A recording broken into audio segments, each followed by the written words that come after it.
Welcome to our discussion of Genesis as it proceeds on through more exciting tales of the patriarch Abraham.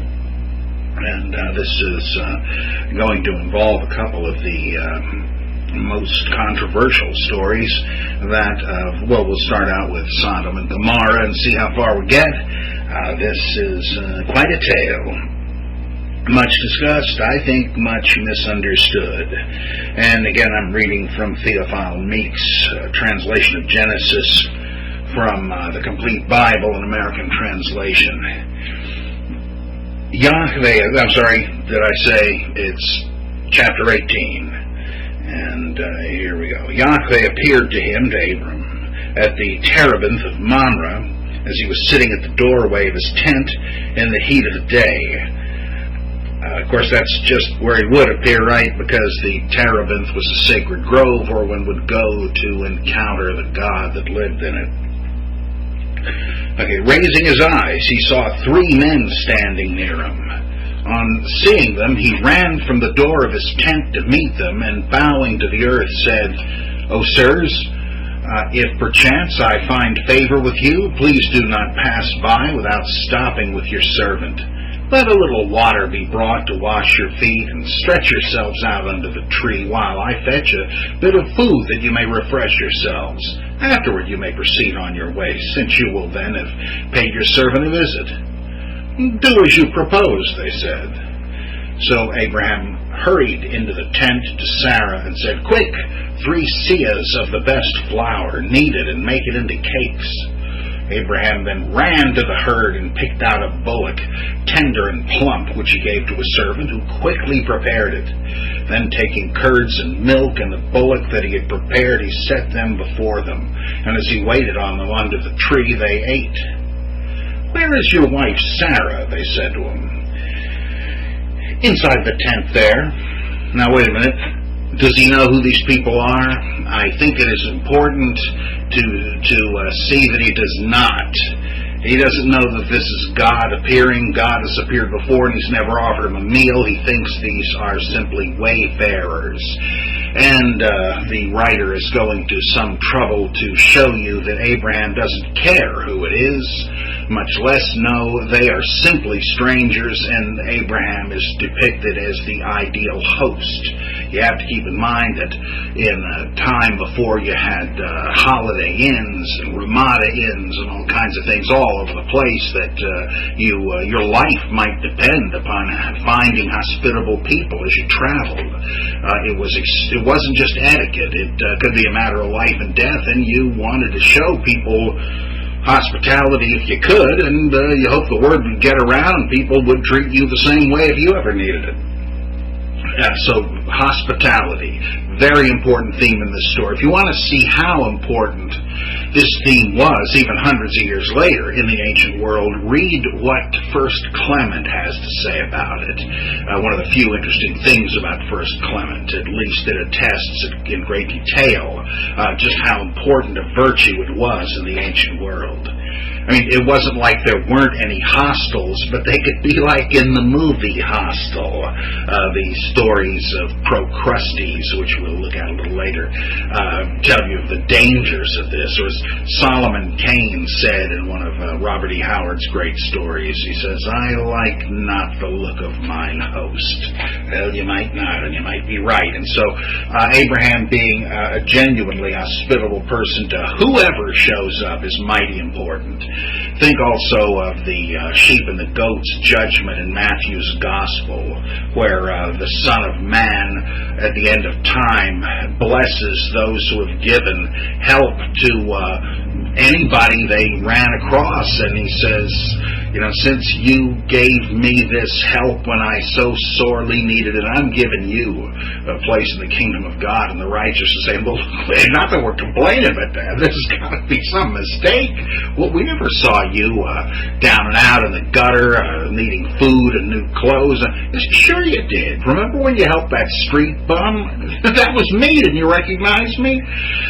Well, powerful stuff, and that's the idea here, right? He doesn't know who this is. He doesn't care, and as in the sheep and goats, it's going to turn out to be the Almighty. So notice just what a host he is. He hurries and scurries and says, quickly, get this ready, get the finest stuff. I mean, kills a bullock. This is a feast, for Pete's sake. It's not just some snack, like he says. Well, how do they know who Sarah is? Well, that's no big mystery. They must have been talking. Yeah, hi, my name is Abraham. My wife is Sarah, and so on and so on. And, oh, yeah, we're so-and-so. So where is your wife, Sarah? They said to him. Oh, Jesus is really great. What a cook. Your wife? I assume, yeah, my wife's name's Sarah. Where is she? So that's no mystery. That's no seam implying other sources. Where is your wife, Sarah? They said to him. Inside the tent there, said he. Then he said, it goes from they to he now, you notice. I will come back to you at the time for life to appear, the springtime, when your wife Sarah shall have a son.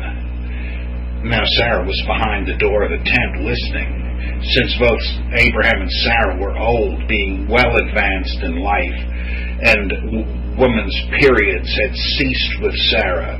Sarah laughed to herself, saying, "Oh, that I am worn out and my husband old. Can there be marriage pleasure for me?" Yahweh said to Abraham, "Why is it that Sarah laughed, saying, 'Can I really bear a child when I am so old?' Is anything too wonderful for Yahweh? I will come back to you at the appointed time, at the time of life, for life to appear, and Sarah shall have a son." Because she was afraid, Sarah denied, saying, "I did not laugh." "No, but you did laugh," he said. Okay, well, this is one of the many stories predicting the improbable birth of Isaac. We've seen a few of those. We saw Abraham laugh. It's the standard furniture of a miracle story, right? It heightens the miracle. It seems to happen against even higher odds if people are ridiculing it. And plus the motif of the laughter also explains why they name him Laughing Boy. Isaac means he laughs. And, of course, that originally had to do with him being the sun god, but that's being obscure here purposely. Lying beneath this, as N.J. Field argued, is surely the old practice in the Middle East and in Africa, where you would have a so-called angel or shaman, whatever you want to call him, medicine man, wise man, who would make the rounds of the villages, and there were inevitably going to be women who had no children. And given the chauvinistic culture that prevailed everywhere, it was figured to be the woman's fault. She was barren, and as Sarah had been. And so they said, "Could you do this miracle for us, this angel or messenger of God? Could you somehow cause the barren woman to be fruitful and have a son?" And this is one of the things they constantly did. Well, also they'd find lost objects, they'd interpret dreams, etc. Well, how did they do this? Well, of course, the answer was that it wasn't the fault of the woman. The man was sterile. They couldn't admit that, or it didn't even occur to them. And what the man of God or the angel of a shaman or whatever would do, of course, would be to have sex with the woman and impregnate her, because it was never her fault. Well, they either knew this and just euphemized the whole thing and never spoke of what actually happened, or the husband didn't know. Who knows? But this surely is what happened in such cases. And Field says, well, it's just pretty obvious that though these stories in the Bible are not actually specific cases that once occurred, there probably wasn't any Abraham or Sarah or whatever, the story gains its verisimilitude from this widespread practice. And there are, again, several of these in the Bible where this woman can't conceive, they think, and the angel of Yahweh or whoever appears and says, well, don't worry, you'll be able to conceive now, and guess why? These are really very thinly veiled counterparts to the Greek stories where Zeus and others impregnate mortal women. There's another case where people just snootily claim that the Bible is far beyond the crudity of pagan mythology, and it ain't. Okay, so we've got more Sarah and Isaac stuff in there. Didn't we do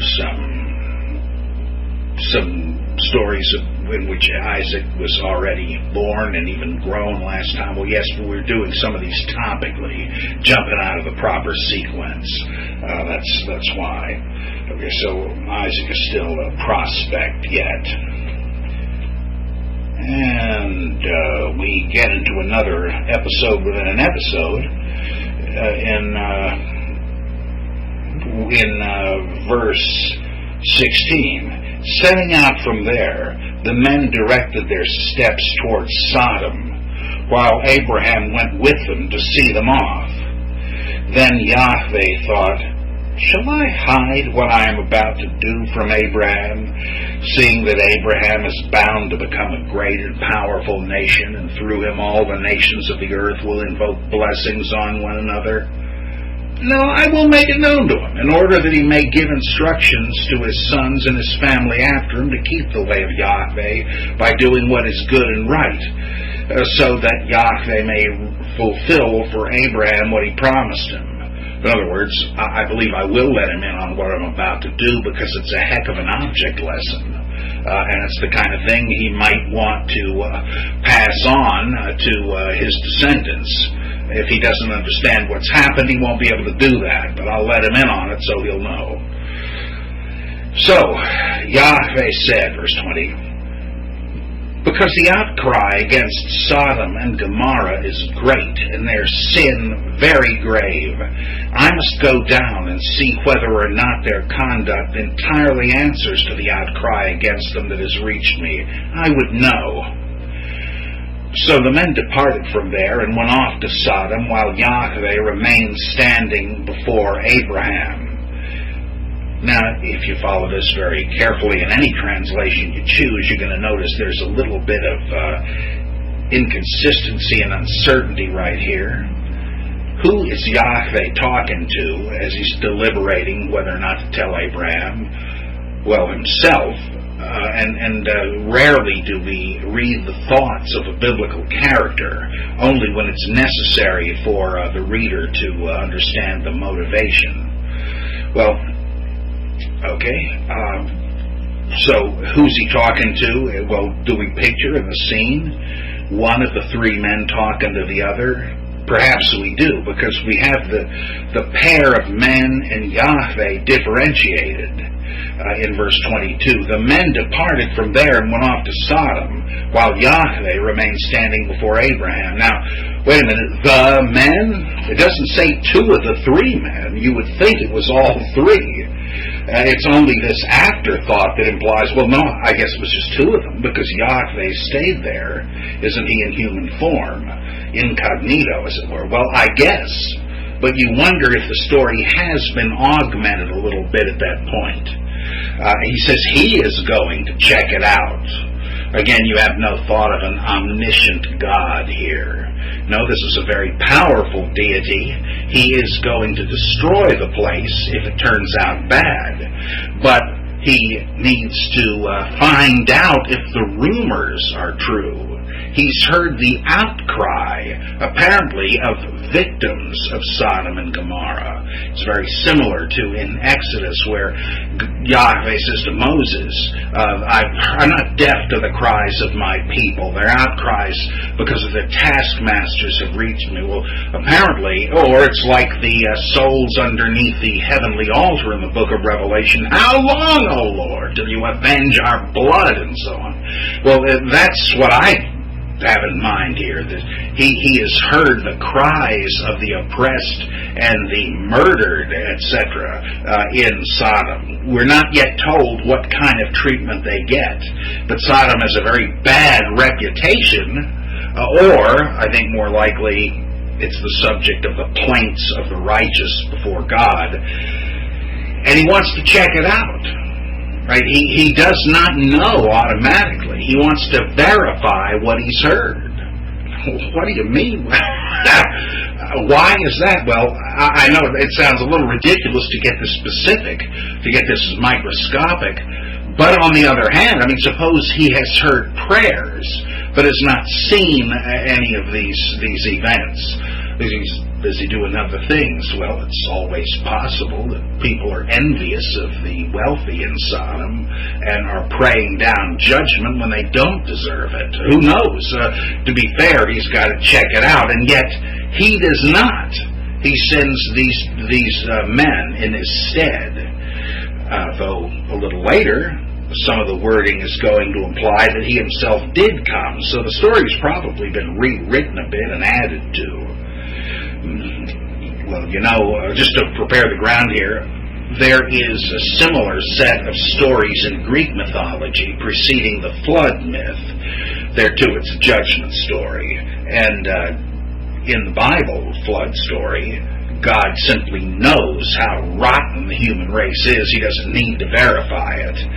But in the Greek version, actually it is something like this. Zeus figures, I know well enough what's going on, I'm going to flood them all out.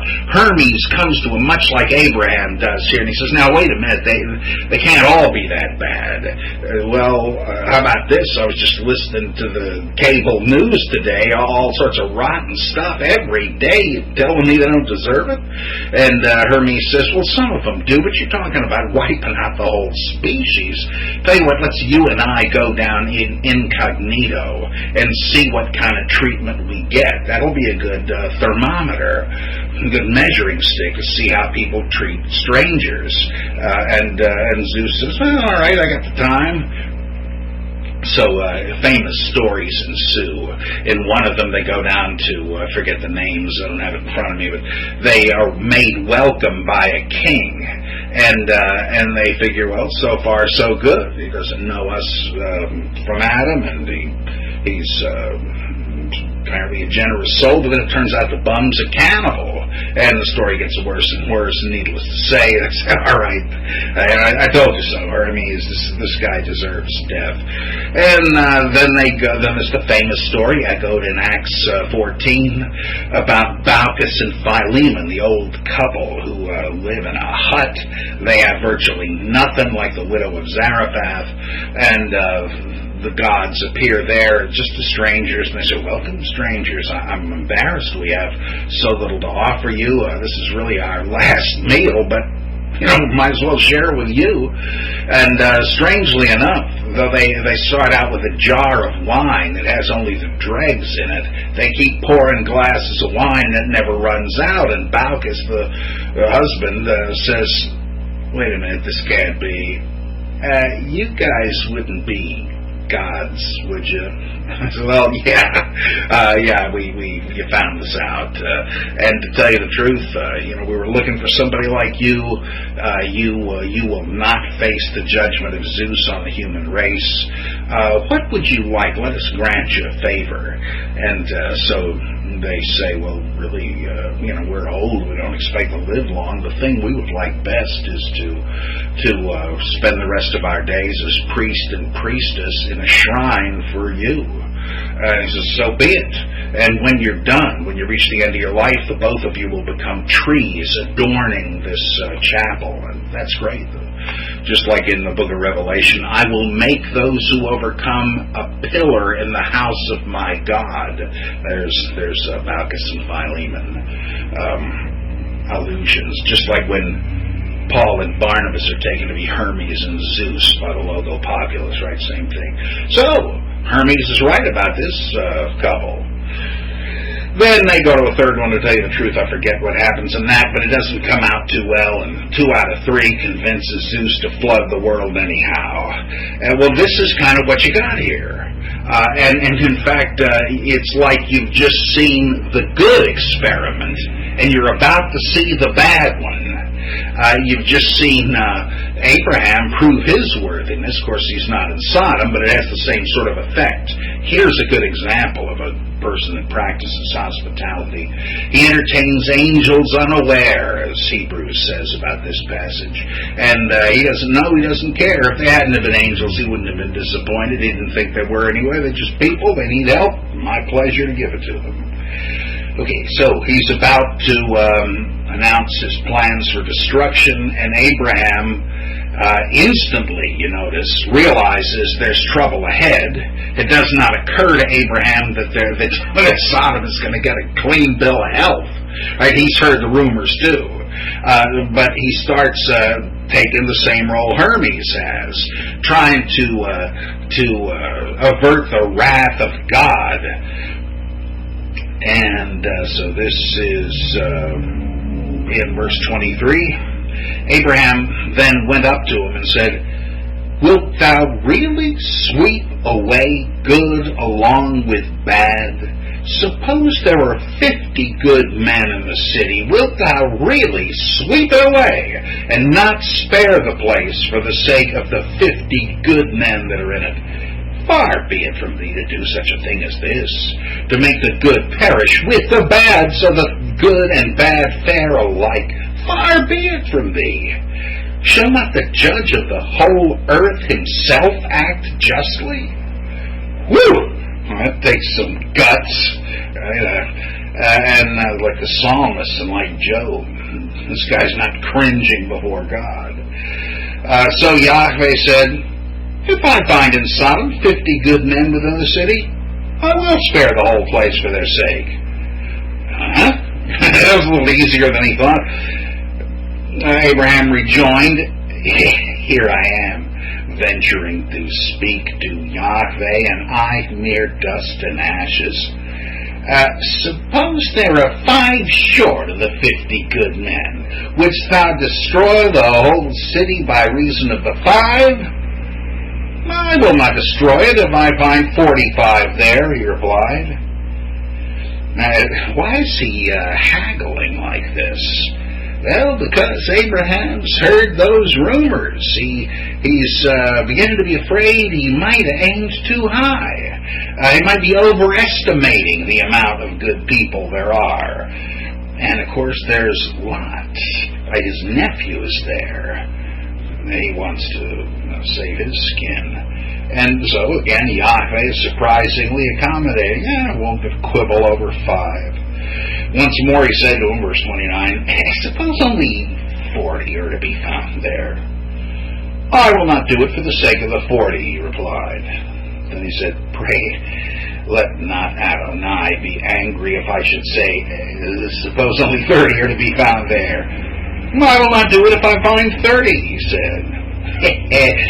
"Here I am venturing to speak to Yahweh.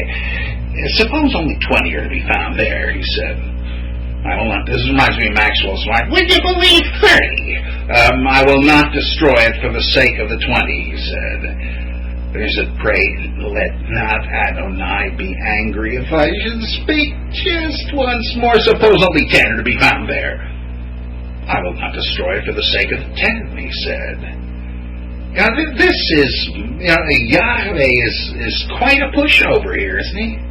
Well, I think it's because he's pretty darn sure he's not going to have to change his plans.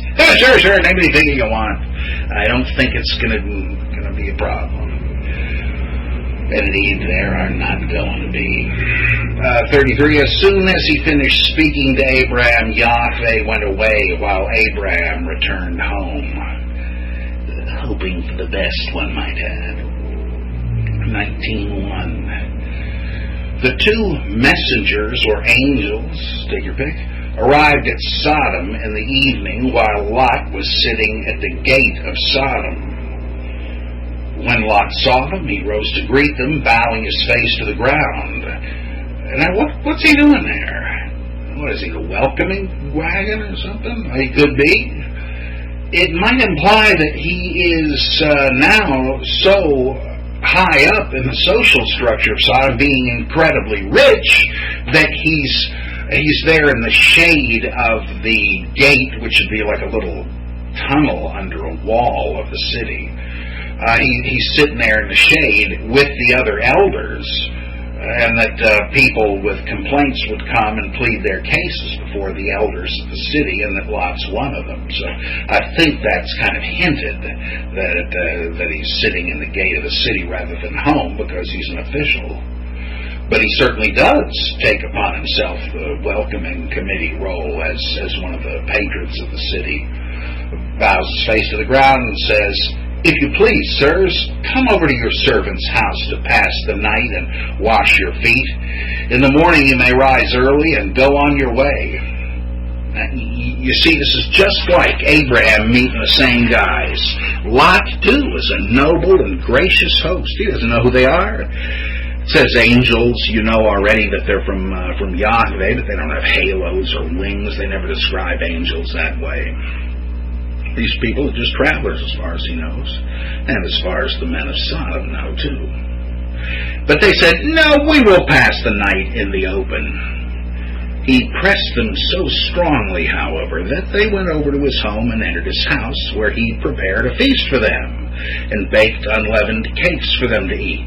Again, right, same pattern that his uncle showed. So he's brought up well, he's hospitable.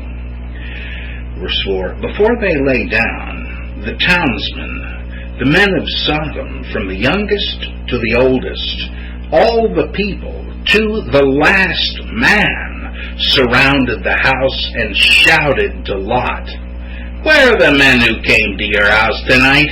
Bring them out to us, that we may..." What? Well, like the New International, Meek has this, I think, incredibly strange translation. "Bring them out to us, that we may have intercourse with them." What? Actually, of course, it just says that we may know them.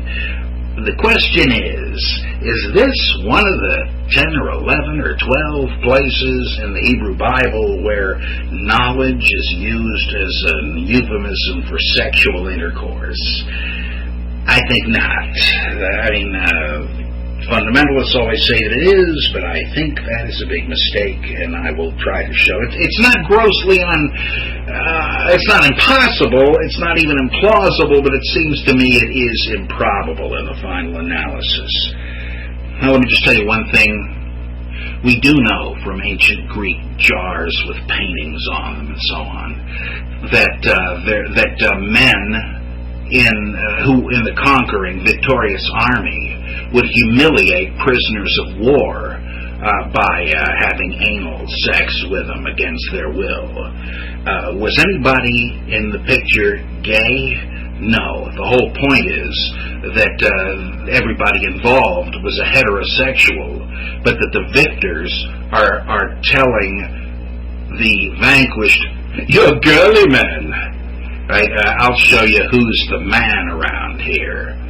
You see what I'm saying? If we were talking about people that practice the gay lifestyle, that would not happen, right? That is a result of super macho, heterosexual ego and so forth. Now that being a possibility, it's not absolutely out of the question that the Sodom mob does want to sexually humiliate the strangers. That's conceivable, but the word itself does not imply that. It may simply mean that they're xenophobes. I mean, that's true. That's the point any way you cut it. We're being offered a gross contrast, and I mean gross, between the gracious hospitality to strangers offered by Abraham and Lot and this bunch of bums who need only to hear that foreigners have entered the city to organize a lynch mob. Bring them out here. Who is this that snuck into the city? We want to take a look at them. And presumably, as with the outcries that had reached Yahweh, rob them and kill them. In fact, that's how the rabbis understood this, because hundreds of years later there are interesting stories about what would happen, how people would be robbed and murdered. And if you know your Greek mythology, you know, there's a famous story of Theseus, the second Hercules, one of the demigod superheroes. Theseus passes the night. Well, actually, he hears the outcry of victims of a particular inn run by an old guy named Procrustes, who would have been played by Karloff, I'm sure, in a movie. And the travelers check in, and Procrustes shows them to their room and says, "Oh, I'm sure you'll be quite comfortable here." And then, wait a minute, is this a kid's bed here? This bed is too short for me. Oh, don't worry, take a look at the footboard and the headboard. You'll see that one size fits all. And sure enough, there's like a hole in the headboard and two more in the footboard. So take your pick. If you're way too big for the thing, and most people were, you just, stick them in like a pillory or something. You can still lie down. So, well, all right. And then, of course, once he heard, be lurking at the outside the door, and once he heard you snoring, Procrustes would come back in with the hacksaw. And this is, story in the rabbis and the Talmud, right? And this is not the only thing they recorded, but interestingly, none of the characteristic crimes committed against all outsiders had anything to do with sex. That is a very late reading of this. In fact, I think the earliest reference we have to any kind of a sexual reading of this is in the Testament of Naphtali, which is probably like 1st century BCE or CE, where it says, don't mention have long hair like those limp wrists in Sodom. That's it, though. We really don't have any sexual reading of this. I know what you think in the Epistle to Jude we do, right? Well, no, not really. That refers to this even weirder business of sex between humans and angels, as in Genesis 6. That doesn't have to do with any homosexual reading of this. All right, so the xenophobes, far from welcoming them, want them rousted out in the middle of the night so they can inspect them and do other things. And Lot knows this. That's why he was so insistent that they stay with him. He figured they'd be safe there. Now that their cover is blown, Lot is about to make the ultimate sacrifice to avoid having to turn these guys over to a lynch mob. I put it that way because I think that's the intent of the narrative. We hear what Lot is about to offer as an alternative. We think, this son of a bitch, he's worse than them. He's going to turn over his daughters to him to be gang raped. Yeah, I think, however, what they're saying is, this is horrible. But better the issue of his own flesh than to violate the sacred code of hospitality. Again, we wouldn't think that way, right? But this is one place where we have to recognize the otherness of an ancient culture. Because otherwise there really is no point in this, just to make them all villains. It seems like we are supposed to understand Lot as a would-be good guy. At least it seems most natural to me that way. So it's not like they think it's nothing, but it's more like a heroic sacrifice. We wouldn't think of it that way, but okay. Verse 6. Well, okay, literally all it says is bring them out to us that we may know them. I would like to point out that in the previous chapter, Jehovah said concerning Abraham, he alone have I known of all the earth. In other words, he alone I have chosen. But the word is the same. Does it mean that Yahweh is sneaking off for homosexual liaisons with Abraham? Because he says lover, he wants to tell him? Of course not. That's absurd. And the point is, you need to know that, because in just a moment, to know will be used again in what is obviously the sexual innuendo sense. And you have to ask, well, does either one of them control the meaning of the word know in verse 5? Bring them out that we may know them. I think neither one does. You have to check from the context. Of course, usually does not mean sexual knowledge. Okay, so they demand that Lot produce these people. In verse 6, then Lot went out to the doorway to them, and shutting the door after him said, please, my friends, do not be so depraved, or just wicked, you can translate. See, I have 2 daughters who have never had intercourse with a man, literally have not known a man. Let me bring them out to you to do what you like with them. Only do nothing to these men, inasmuch as they have come under the shelter of my roof. You see, there's the hospitality thing. They said, get out of the way. This fellow came in as an immigrant, they said, and now he would make himself a judge. Here we will treat you worse than them. Then they pressed hard against the man Lot and tried to reach the door to break it in, but the men reached out their hands, that is the angels, and pulling Lot into the house with them, shut the door, while those who were at the entrance to the house, from the least to the greatest, the men, the angels, struck with blindness, so that they searched in vain for the entrance. Okay, now, what is the idea of turning over his virgin daughters to this howling mob? Mustn't it imply, as is plausibly argued, that they had sex on their minds, and so that he's offering them a sexual alternative? I don't think so, because I think the upshot of it is that he just wants to bribe them with sex to avert their minds from lynching. He's appealing to their baser impulses. Because if they already had sex on their mind, you're faced with a very strange phenomenon. Every damn guy in Sodom was gay. You know, notice it said redundantly again and again, every stinking resident of Sodom was on the scene. From the youngest to the oldest, all the men of the town, every one of them. The whole population is gay? You're not talking about Fire Island as some sort of retreat or something, right? You're talking about an established city. We know Sodom and Gomorrah existed. Now that's not the mythological part. We have ancient trade records about that. You're telling me this whole city was gay?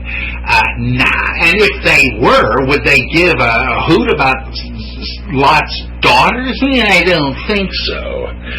So this whole reading of it is mythical anyway. I mean, conceivably, you might have a poorly told myth condemning homosexuality, but it'd be a myth because it involves a town that's 100% gay, and so on. It's just ridiculous. And even if they were, the problem is rape, isn't it? Not necessarily orientation.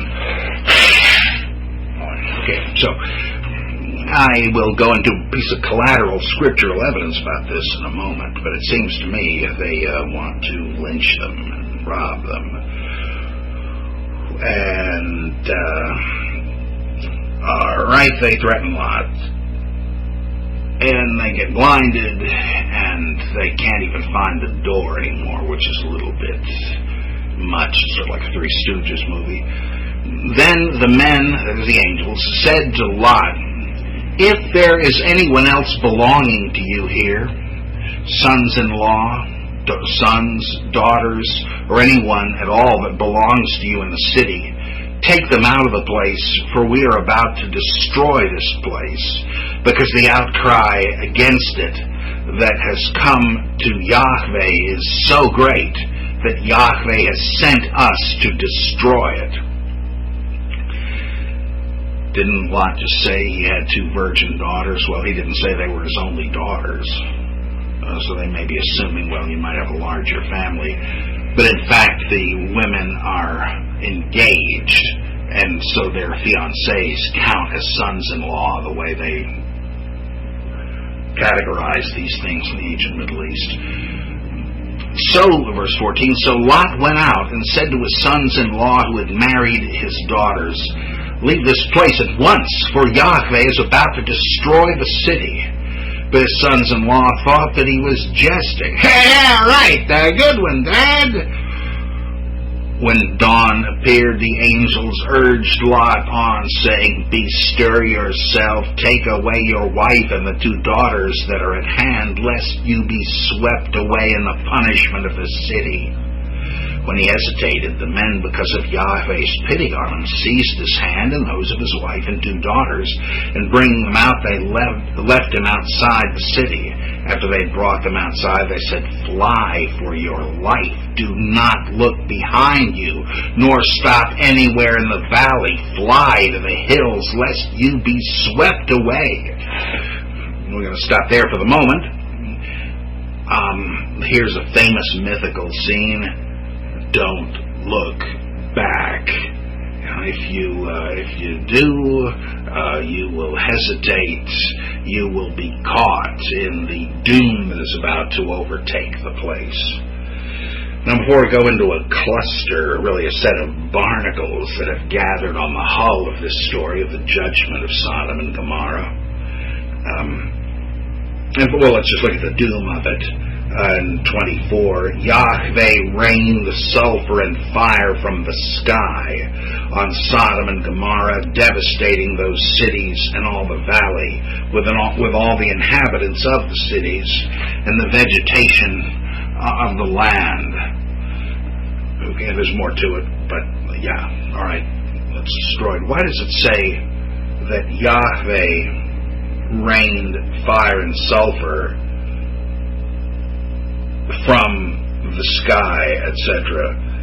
Literally it says it came down. Yahweh rained it from Yahweh. Well, they do mean on the sky as opposed to being down on the earth as he was in the beginning of the story. All right. Now, let's take a look at a very similar, in fact, a startlingly similar story in the book of Judges, one of the most shocking books in the Bible. That's not the criticism of it. And this also happens to be chapter 19. There are all kinds of atrocities and barbarities told in the book of Judges because it's pro-monarchical. It says that it wasn't good enough to have charismatic temporary leadership among the tribes of Israel because everything went to hell. There was no king in Israel in those days, it says again and again, and everyone did what seemed right to him, which is a big mess. Well, so they give you all kinds of awful examples of this chaos, and certainly one of the most disgusting would be chapter 19.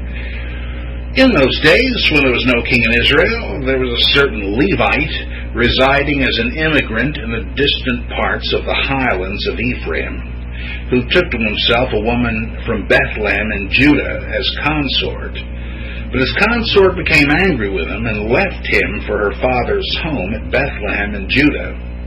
When she had been there some 4 months, her husband rose and went after her to woo her back, taking with him his servant and a pair of asses. So she brought him into her father's house, and when the girl's father saw him, he greeted him warmly. His father-in-law, the girl's father, detained him, so he remained with them 3 days. Eating and drinking, they spent their nights there. Then on the 4th day, when they had risen early in the morning, he got up to go. But the girl's father said to his son-in-law, refresh yourself with a bit of food, after which you may go. And here's the hospitality element. Verse 6, so the 2 of them again ate and drank together. Then the girl's father said to the man, do consent to stay the night and enjoy yourself.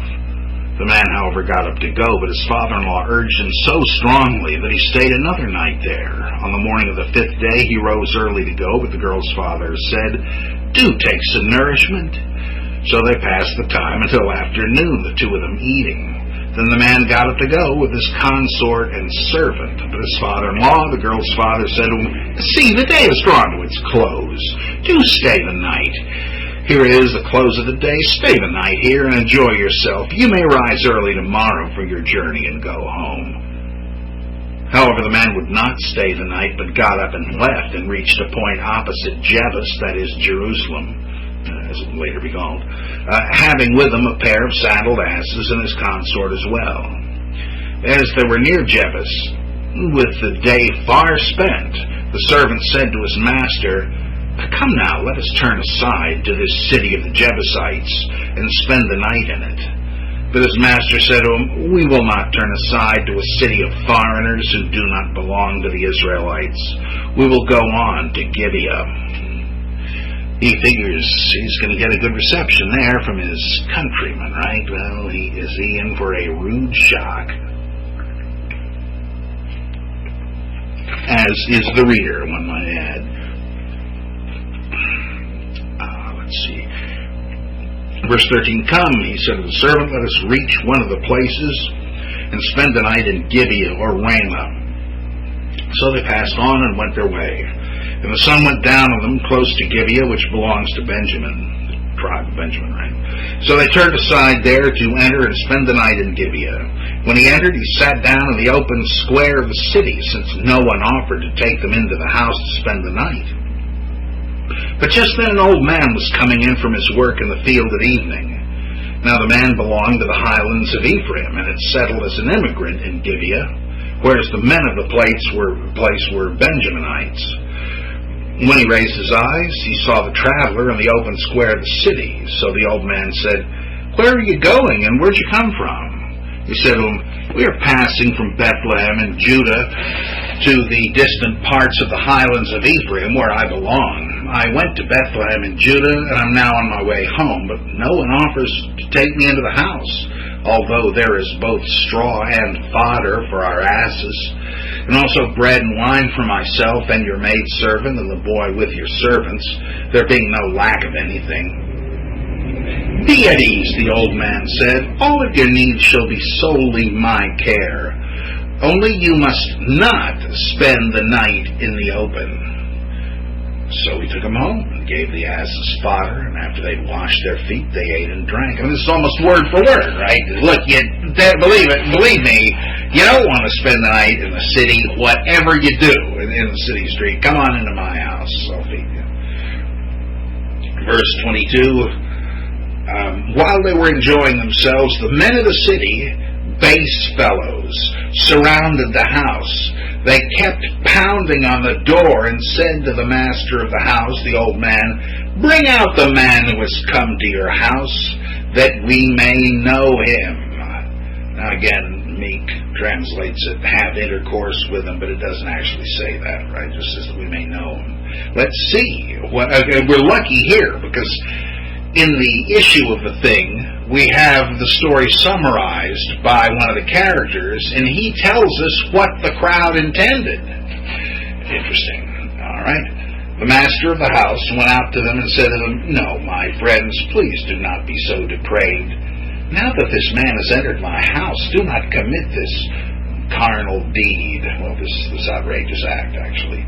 "Here is my virgin daughter and his consort. Let me bring them out to you, that you may ravish them and do what you like to them.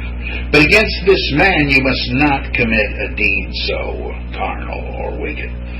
The men, however, would not listen to him, so the man seized his consort. You got no miracle here, no divine intervention. So how are they going to get out of this? Not all of them do. So the man seized his consort and turned her outdoors to them. "And nice knowing you." And they had intercourse with her, and used her wantonly all night until morning, but let her go at the approach of dawn. As morning broke, the woman came and lay prostrate until daylight at the doorway of the man's house, where his master was. When her master rose in the morning and opened the doors of the house to go out and proceed on his way, as if nothing had happened, right? There was the woman, his consort, lying at the doorway of the house with her hands on the threshold. "Get up," he said to her, "and let us be off." My God. Right? Got a rough day today. Let's go. But there was none to answer. So he took her on the ass, and the man started on his way home. When he reached home, she's dead, obviously, right? When he got home, he took his knife and, taking hold of his consort, he cut her up limb by limb into 12 pieces and distributed them throughout all the territory of Israel. He commanded the men whom he sent as follows: "Thus shall you say to all the Israelites, has there ever been such a deed as this since the time that the Israelites came up out of Egypt until this day? Think it over and speak out."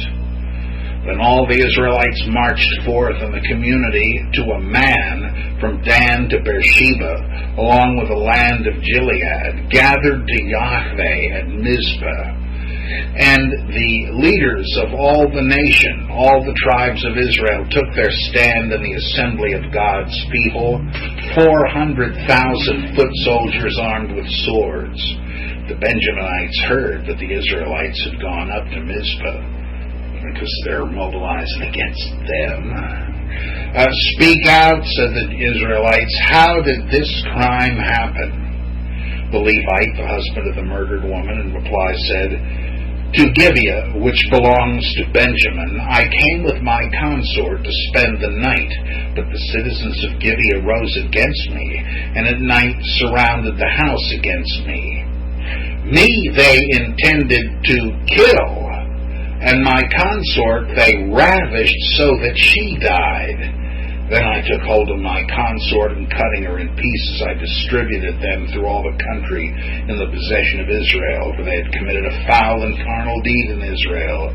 Here you all are, O Israelites. Come forward with your advice and counsel in the matter." So what they do is to have a near genocidal war with Benjamin and almost wipe out the whole tribe, and then they realize they're on the point of extinguishing one of the tribes of Israel, so they go and kidnap a bunch of women and let them intermarry with a few remaining Benjaminites, and it just gets worse and worse. But you see, all of that to say, you got a totally parallel lead-in. Everything is parallel. We've got the strangers in town. They're received and given hospitality by someone who doesn't belong there, an alien there. In fact, in this case, the host is from the same. He's a countryman of the Levite, both the Ephraimites. Now you might say, how can that be? A Levite is a different tribesman than a Ephraimite. Well, yes and no. Sometimes Levite refers to just a priest, and they didn't have a single tribal origin way back when. But that's another story. You have the same scenario. They're living it up, and the knock comes at the door. It's a lynch mob. They say, "Bring out the people that came to you. We want to know them for ourselves." He says, "No, look, don't do this." And he says, "Well, I got a couple of women here you might be interested in. Take your mind off of this." And I said, "No." And so the Levite says, "Well, better her than me," and throws her out to the mob, where they busy themselves raping her to death all night. It's not that they wanted to do the same to him. They wanted to rob and lynch him, but this manages to tickle their fancy and distract them. Rude mob of dummies that they are. So Lot's stratagem was tried in this case, and it worked, and got the quote hero of the story off the hook. He's no gem either. But the thing is, when he summarizes for us the story, he tells us what the intent of the mob was. He said, they wanted to kill me. They didn't want to have homosexual relations with him. That had nothing to do with it. They sought to kill me. The sex thing came in as just a kind of a bait and switch operation.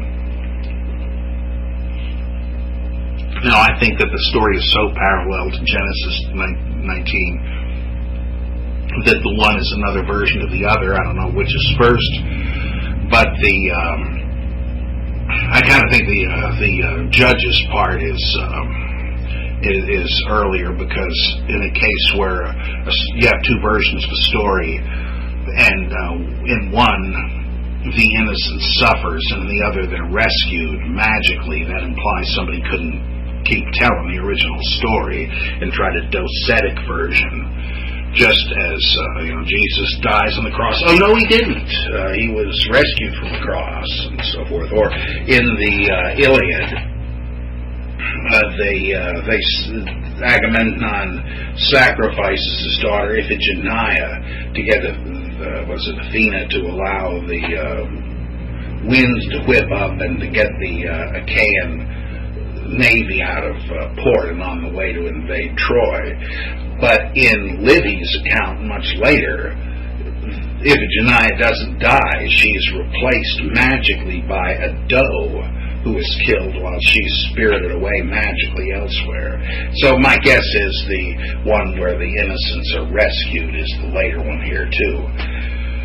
But you can see from Judges 19 that the wording of the mob in Genesis 19 does not imply a desire to have sex with anybody. So I think that is of course, even if it did, the point is the same. It's talking about xenophobia versus hospitality.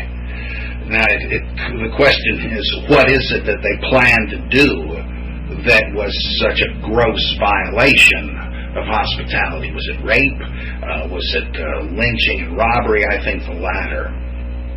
It's interesting that in Ezekiel it actually raises the question, what was the sin of Sodom? And it says, well, they were proud, and they didn't feed the poor within their borders. That's interesting. That kind of fits the idea a little bit loosely that the rabbis tell, but it sure has nothing to do with the fundamentalist anti-gay reading of Sodom and Gomorrah. Well, let's look at those barnacles I said closed the story. The stories that got added. Now, what was the story as a whole about? Why do people tell it? Well, it's a vast geological story.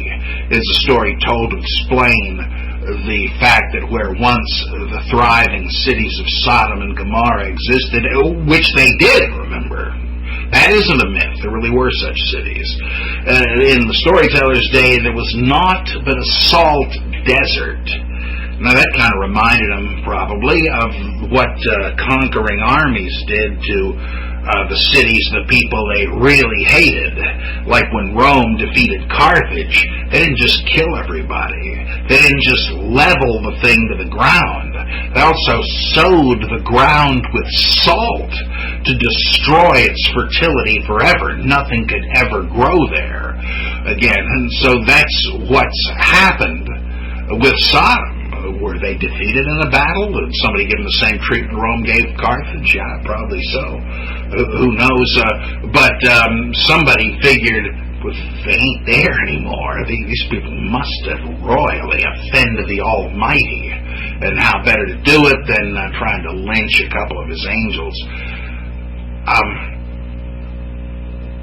If Sodom and Gomorrah were real, how were they destroyed? Well, I just said it could have been a military operation, but as some people have argued for a long time, and these are like desperate attempts to defend the historical accuracy of the Bible, but that doesn't discount it altogether. Some have argued that since the terrain there is pockmarked with subterranean pockets of volatile gas, and it's seismically unstable, that if you had a subterranean grinding that led to an earthquake, the friction could easily set off the gas, which would explode up into the sky and rain down fire and bitumen on what was there, because there were bitumen deposits in the ground too. So if there were some sort of volcanic disturbance, kaboom, you would have had fire and brimstone erupting into the sky and then coming back down on the city. So yeah, maybe somebody in the ancient world did see a scene much like this. Now, Does that mean that it was actually angels and so on? Well, no, it wasn't, nor did anybody claim to report such a thing. It's more like the ancients just figured, well, something like that must have happened. Imagine the suffering of those poor bastards. One can only assume that they got what they deserved, just like Sharon Stone recently said that maybe the horrible earthquake in China close to the border of Tibet was karma for the Chinese government oppressing the Tibetans. Well, I'm a big fan of Tibetan independence, but let's face it, that's just simple-mindedness, that God killed the righteous with the wicked. Well, why would he have done that? But that's the way people think. Blame the victim. Boy, they must have deserved it. Psychological studies have shown that people blame the victim because they want to believe in justice in the world. And they figure, well, I don't see how somebody deserved it, but I guess they must have, because if they didn't, then the world is chaos, and I don't think I can stand believing that. What a confusion. Just because right and wrong are not written into the rule book of physics doesn't mean they don't exist in their appropriate place, as Kant said, in the human heart. We have to try to observe and attain and vindicate righteousness and justice. That doesn't mean things happen that way, right? We have to do our best to approximate them. What a confusion. But people would like to believe they live in a world that runs by justice. It's obvious that doesn't happen. Does that mean it's all a joke? No, of course not. It means our burden is all the greater. Our duty is greater to recraft this indifferent universe in the image of our own sense of right and wrong. That's the human burden. Enough preaching from yours truly. These little bitty stories. We've got the angels having trouble getting Lot and his family the hell out of there. Look, I'm telling you, the place is going up in a minute. Get out! Oh my God, wait just a second. And it's kind of funny. By the way, they are called angels. Again, in verse 15, when dawn appeared, the angels or messengers urged Lot on, saying, "Bestir yourself, take away your wife and the 2 daughters that are at hand." What about the sons-in-law? Well, these chuckleheads didn't believe it would happen, so they just forfeited their tickets. Just like all those scientists on the planet Krypton. Jor-El was telling them, look, I'm telling you, this planet's going to blow up. We ought to get out of here. We ought to make plans to evacuate. You're kidding us. Anyway, so they didn't believe it. But it's not going to do Lot and his family any good if they don't get the hell out. So what's the deal? That's building up to some weird black comedy. Do not look behind you, nor stop anywhere in the valley. Fly to the hills, lest you be swept away. And Lot said to them, verse 19, "Oh, no, sirs, your servant has indeed found favor with you, and great is the kindness that you've done me in saving my life, but I cannot possibly fly to the hills, lest the disaster overtake me and I perish. Here is this town, near enough to fly to and quite small. Pray, let me fly there. Is it not small? To save my life." Yahweh said to him, where'd Yahweh come from? I thought this was the angels. Maybe this is a loose end of an original story in which Yahweh was there during the whole time. I bet that's the case. Yahweh said to him, "See, I grant you this request as well, in that I will not overthrow the town of which you speak. Hurry and fly there, for I can do nothing until you reach there." Thus, the name of the town came to be called Zoar, which means small. Okay, what do we got? We have a story that explains the odd fact that amid the general desolation, there's a little postage stamp of a town that was arable and habitable. And why would that be? Why should it be spared the mysterious devastation of the whole area? Well, who knows? I sure don't, geologically. So they figured, well, God must have just decided, all right, I'm putting an umbrella over there so that Lot can get there and not get wasted. You see, Lot is telling God and or the angels their business. Almighty One, I know you're trying to safeguard my safety, but don't you see, if I have to go all the way across the valley, I'll never make it. Yeah, you go ahead, Lot. You tell God how to run this thing. Though God is sick enough of him that he's willing to say, all right, anything you say. You want that little bird to be spared? Fine, just get there. And it's also an etymological story. They must have renamed it Zoar, or Little, because the place owed its life to that. Presumably, it's just like where is Superboy from? Smallville. So same thing here. Why would they name it Small? Right? You want to brag about that? Well, yeah. If the town owed its survival to its tiny size, did it actually? Who the heck knows? But this is a kind of a punning attempt to explain it.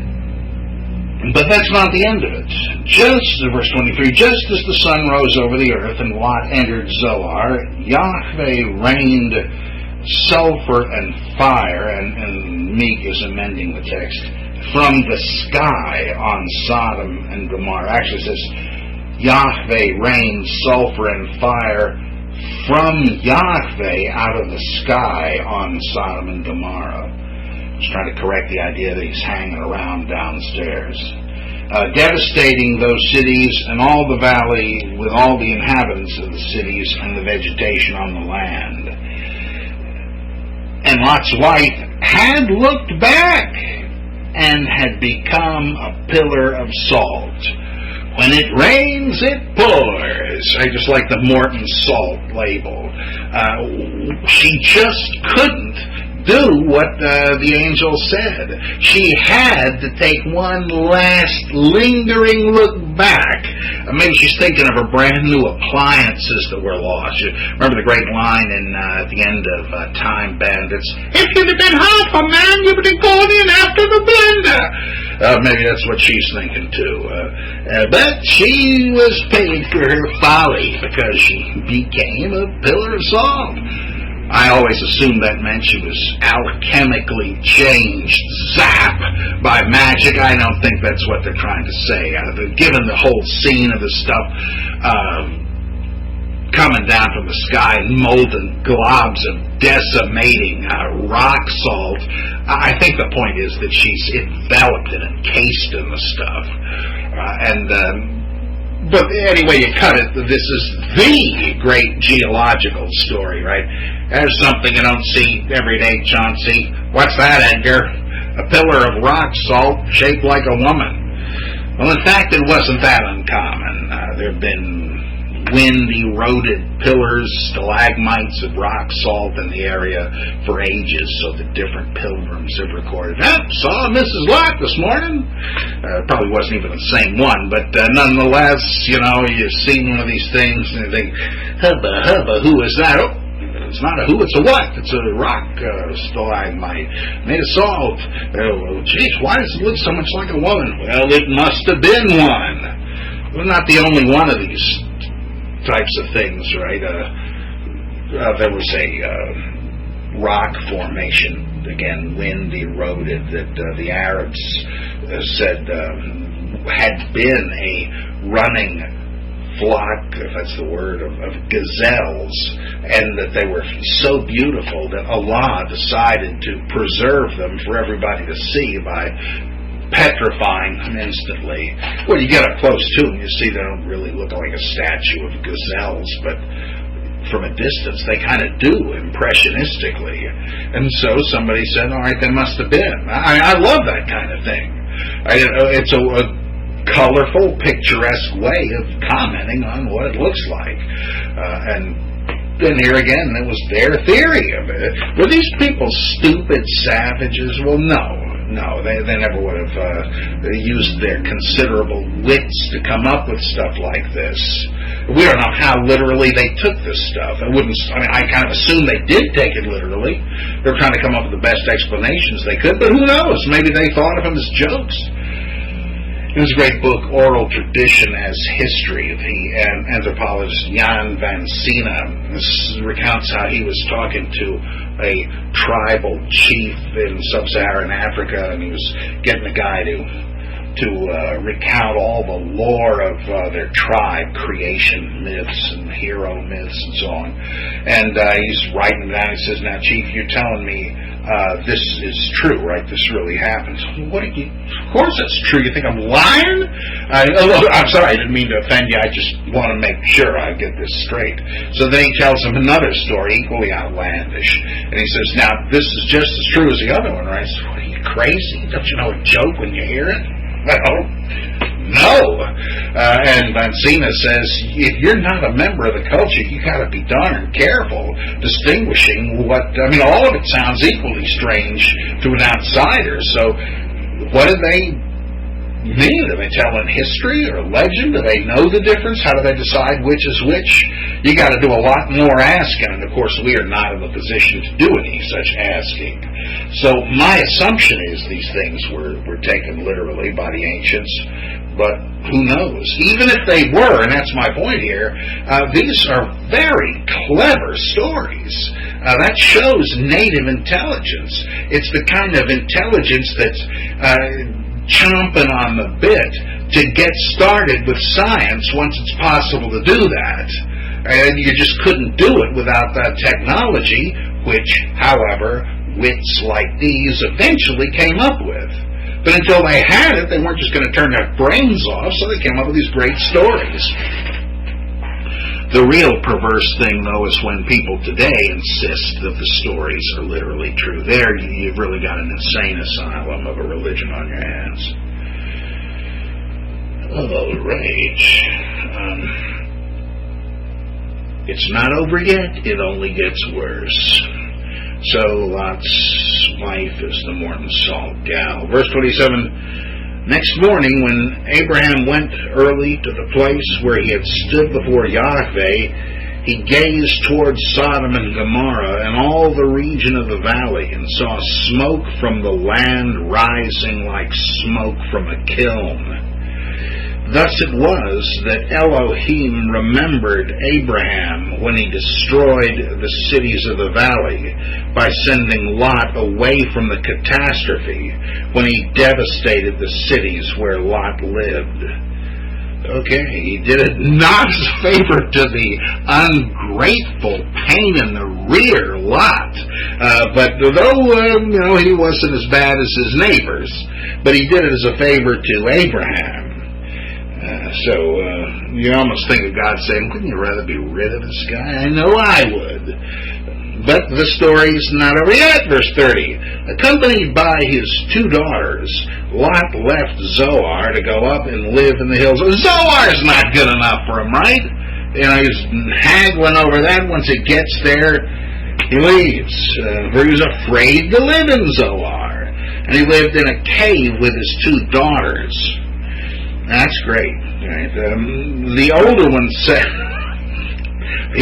said to the younger, "Since our father is old and there is no one in the land to marry us, as is customary for all the earth, come, let us make our father drunk with wine, then lie with him, and so preserve our race through our father." So that night they made their father drunk with wine, and the older one went in and lay with her father, but he was unaware of her lying down or getting up. Next morning the older said to the younger, "I lay with my father last night. Let us make him drunk with wine again tonight, and then you go in and lie with him, so that we may preserve our race for our father." Holy mackerel! This is all disgusting for a particular reason. Why are they trying to show these relatives of the patriarch Abraham in such an abysmally rotten light? Forget the metaphor mix there. Well, it's all a joke. It's an ethnic joke, as you can see by the fact that the women get pregnant, one right after the other, one time each. The idea that Lot is even sexually functional when he's blacked out, drunk. The idea that the women had this wine cellar available when they're living in a hole in the wall. The notion that they think there are no available husbands when they just left a nearby town. It's not like they're the only ones left after the flood has destroyed the whole world population. Right? The whole thing is a joke. And what is the punchline? Here we go. I see. 35, so that night too they made their father drunk with wine. The younger went in and lay with him, but he was unaware of her lying down or getting up. Thus the two daughters of Lot were with child by their father. The older bore a son and called his name Moab, or actually Meab, pretty close. He is the ancestor of the present-day Moabites.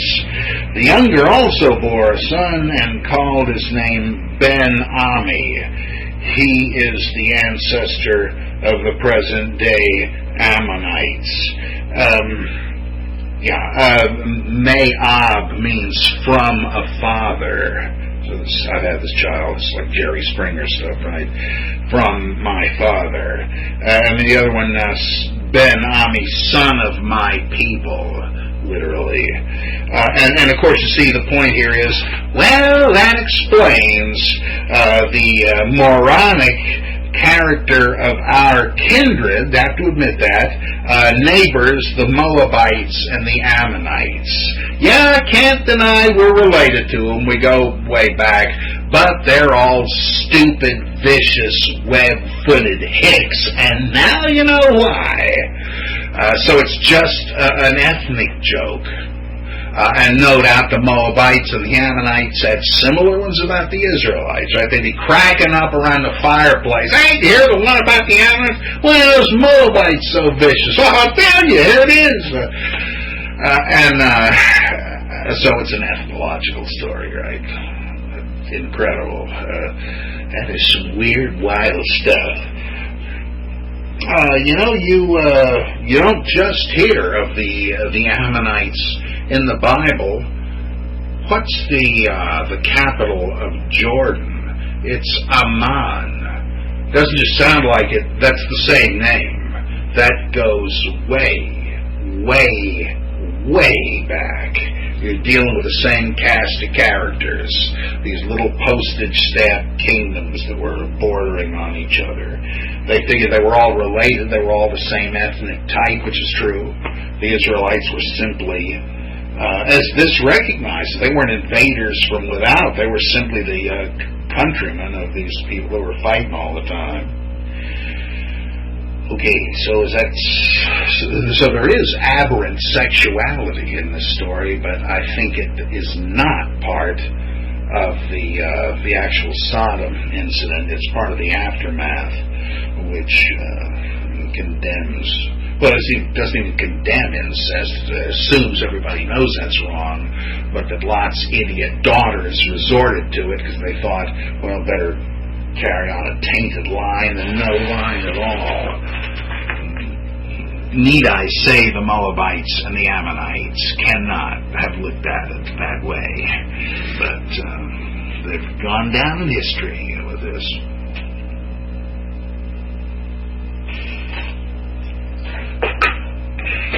I guess we got time to take a look at another classic. The very next one we've already looked at. The spineless Abraham going into Gerar and lying about his wife being his sister and so on. And those birth stories about Isaac and then the Hagar business, all of it quite interesting. So we've looked at chapter 21 already. Let's look at 22. This is the Akedah Isaac, the sacrifice of Isaac. This is E material. Sometime after this, Elohim put Abraham to the test. Abraham, he said to him, "Here am I," he said. "Take your son," he said, "your only son whom you love, Isaac." You know the one. "And go to the land of Moriah." We don't know where that is. "And there offer him as a burnt offering on one of the hills which I shall designate to you." Tradition suggests that Mount Moriah is the same as Mount Zion, the Temple Mount, but really, who the heck knows? That's probably just a midrash trying to connect Isaac's death with the sacrifices in the temple. We don't really know. Whenever this is portrayed, like in that movie, The Bible, with George C. Scott as Abraham, it's or in Kierkegaard's great classic Fear and Trembling, we get the idea that poor Abraham was just thrown into a hell of doubt and despair and so on. That on the one hand, it's his son and doesn't want to kill him, and on the other, doesn't this negate the promise that God had given him, that this son would be the one to carry on his legacy? I mean, double-barreled, and that, what am I supposed to do here? Why didn't he dismiss this as a false prophecy and say, this can't be from God, because he's already told me several times that I would have this child of promise. He can't possibly mean this. But he does. I mean, he has there's no real difference, apparently, in the way God spoke to him this time than any other time. So he figures, well, all right, who might have questioned God? Let's go. 3, so next morning Abraham rose early, and harnessing his ass, his donkey, he took 2 of his servants with him and his son Isaac. Having cut wood for the burnt offering, he started off for the sanctuary which Elohim had designated to him. On the 3rd day, when Abraham raised his eyes, he saw the sanctuary in the distance. So Abraham said to his servants, "Stay here with the ass, while I and the boy go yonder to perform our devotions, after which we shall return to you." Wait a minute. Doesn't he expect to kill the kid? Well, it might be. The simplest reading of it is to say that he's not going to tell these people that. He's going to make up some excuse once he gets back for why it's just him. But there have been theologians for many hundreds of years that said, aha, he knew he wasn't going to have to go through with this. It was like the suspense in a novel where the hero can't be killed because there's going to be another novel, a sequel to this one, right? It's a series. He can't be killed. But, boy, it sure looks like it. So how's he going to get out of this one? It's not like the suspense is he going to get out? No, you know he's going to get out, but how the heck's he going to do it this time? That's suspense, too. And so that's the way some of the rabbis have thought. That he doesn't know how, but he just cannot believe this is going to end with him having to kill the child of promise. So it's a token of his faith, maybe. I'm not so sure of that. I think at the end, Abe is supposed to be surprised. So Abraham, this is verse 6, Abraham took the wood for the burnt offering and put it on the back of his son Isaac, while he carried in his own hand the fire and the knife. So the 2 of them went off together. "The father," said Isaac to his father Abraham. "Yes, my son," he responded.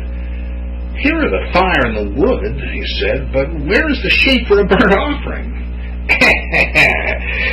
Funny you should mention that. "Elohim will provide himself with the sheep for a burnt offering, my son," said Abraham.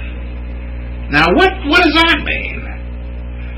Is he just lying to him and trying to keep him unsuspecting till he gets up there and kills him so he doesn't run away? Don't worry, God will send somebody to us with one.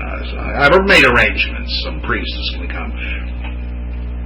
Or does he mean, ironically, well, God has provided it, and in fact, you're the sheep? Could be. That would make a lot of sense as a sophisticated kind of irony, a sad irony that he can't bring himself to actually tell him, and he says, don't worry, we got everything we need, sorry to say.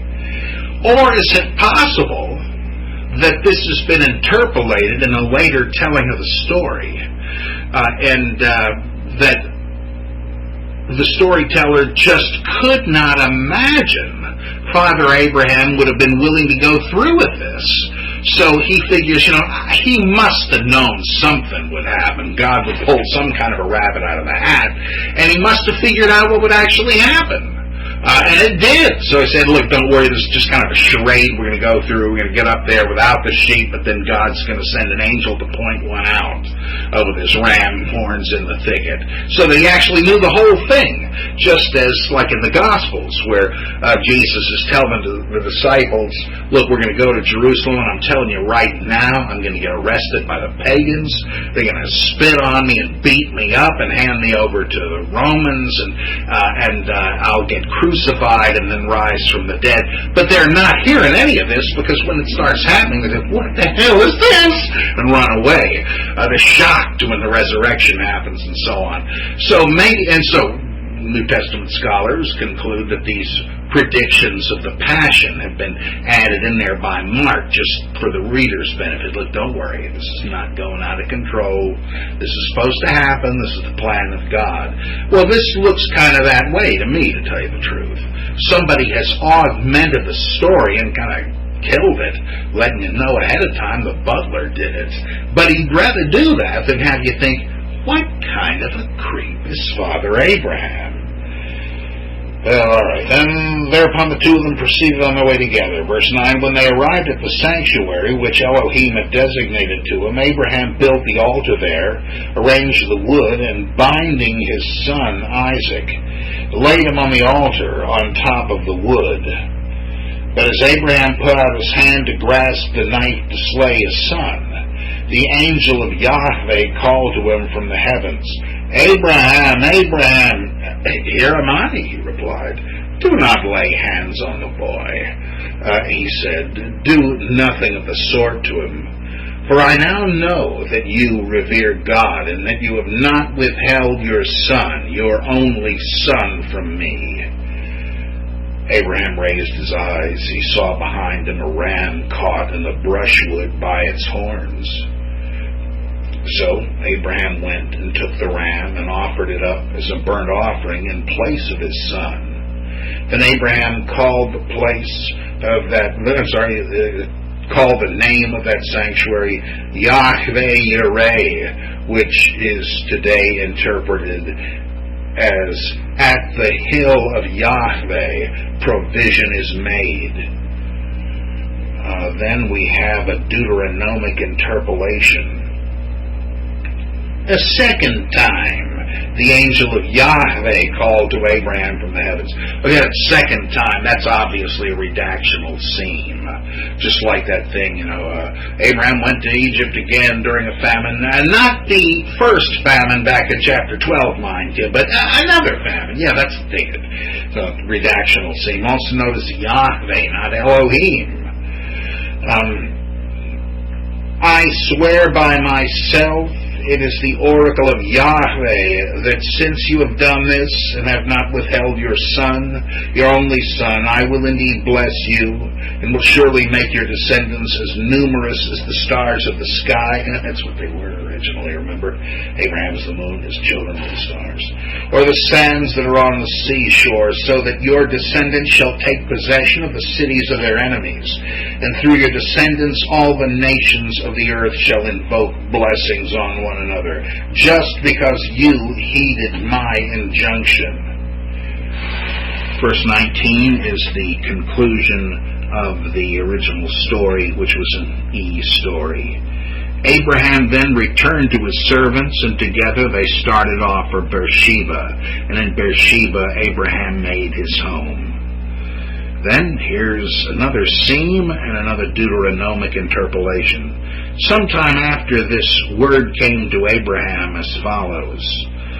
Milcah too has borne children to your brother Nahor. Uz, the firstborn, Bus, his brother, Kemuel, the ancestor of the Arameans, Chesed, Hazo, Pildash, Jidlaph, and Bethuel, which Bethuel became the father of Rebekah. These 8 did Milcah bear to Nahor, Abraham's brother. Moreover, his consort, whose name was Rumah, also bore Teba, Gaham, Tahash, and Maacah. 8 plus 4, that's a set of 12 supposed siblings or half-siblings. So what do you got? You have a confederation of 8 tribes, later joined by a smaller one of 4 tribes, and the occasion for their federation is the establishment of a central shrine again. An amphictyony is founded, and so the 2 of these were linked, despite different mothers, to Nahor, who in turn was made a relative of Abraham, so as to seal some kind of a pact relating the tribes of Israel to these 12 tribes. So this comes up again and again. So this is nothing to us, but to them it was important, a kind of a pedigree to seal a more perfect union. Okay, so now let's go back to the story of the binding of Isaac. Let's go way back, in fact, to the original astrological meaning of the story. This is I'm sort of poaching on the preserve of my friend and colleague Acharya S. And and you can pursue this not only in her writings, though she's mainly interested in the New Testament application, but also in a great book by Ignaz Goldziher, Goldziher, Mythology Among the Hebrews.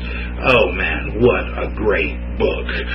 He goes into all kinds of astrological material. Well, in this case, this story is about the endless rivalry, so to speak, let's say the endless mutual succession of the sun and moon as the most dominant light in the sky. We have a similar one of these attested in Isaiah chapter 14, the myth of Halal, son of Shahar.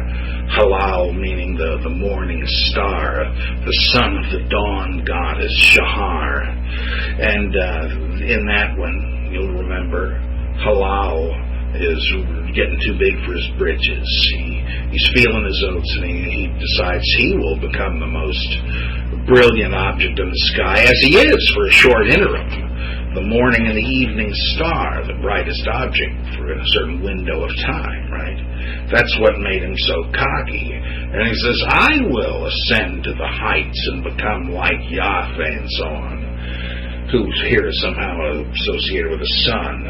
The sun, as he is in a couple of the Psalms.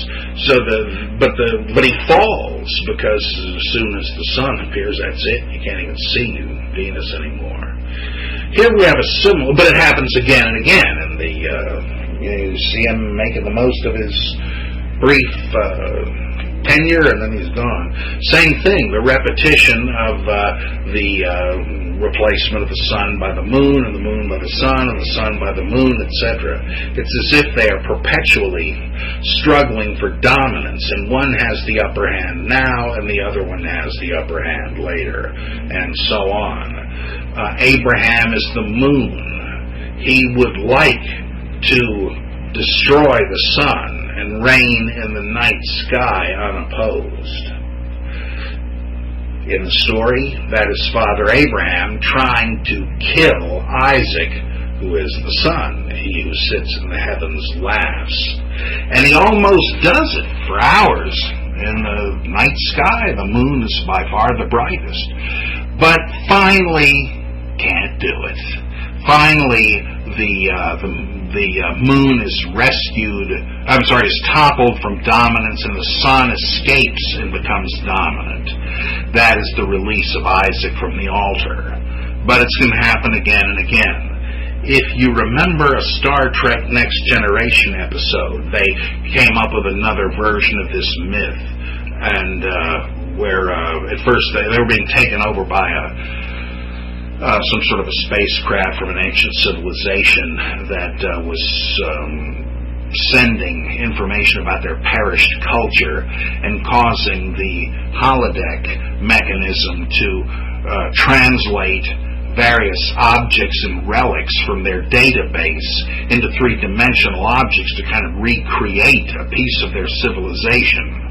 And Data is wearing various ritual masks, and he's talking about the deadly character who's going to destroy everybody. And Picard eventually realizes that this is a sun versus moon myth, and he takes on, and that the demon that Data fears is the sun, and so Picard takes on the role of the moon and confronts the sun goddess and talks about renewing their eternal hunt one for the other. That's right out of this.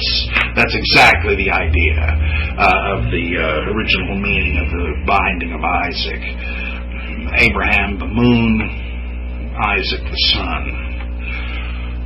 But as time goes by, myths become legends, as we've seen.